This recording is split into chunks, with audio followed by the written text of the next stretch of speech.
Sweet corn వడలను తయారు చేసుకునే విధానం తెలుసుకుందాం. ముందుగా మనము ఒక 3 కానీ 4 కానీ స్వీట్ కార్న్లను తీసుకొని దాన్ని ఒలిచి ఆ గింజలను శుభ్రం చేసుకొని మిక్సీ జారులో మెత్తగా లేదా కచ్చా పచ్చగా రుబ్బుకోవాలి. ఇలా పేస్ట్ చేసుకున్నాక ఆ పేస్ట్ను ఒక గిన్నెలోకి తీసుకొని అందులో కాస్తంత లేదా ఒక 3-5 స్పూన్లు కానీ లేదా ఒక చిన్న టీ తాగే గ్లాస్ అంత బియ్యపిండిని తీసుకొని అందులో ఒక గ్లాసెడు శనగపిండి కలుపుకొని అవన్నిటిని మెత్తగా కలుపుకోవాలి.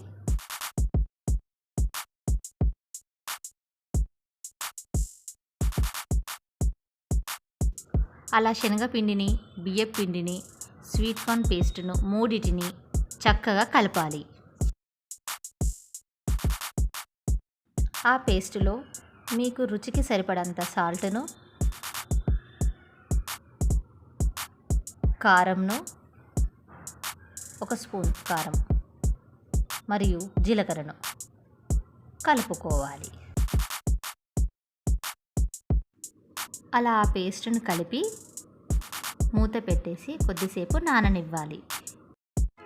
ఇప్పుడు మరొక గిన్నె తీసుకొని అందులో నాస్తంత నూనె పోసి ఆ పిండిని, నానబెట్టిన పిండిని మన చేతుల మీద ఇలా ముద్దలా చేసుకొని దానిని చేతులతో ఒత్తి ఆ వేడి నూనెలో వేసేసుకోవాలి.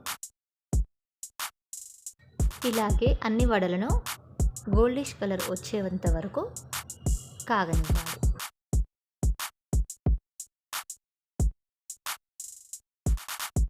ఇలా స్వీట్ కార్న్ వడలను తయారు చేసుకున్నాక ఆ వడలను ఒక పేపర్పై వేస్తే దానికి ఉన్న ఆయిల్ని పీల్చుకుంటుంది.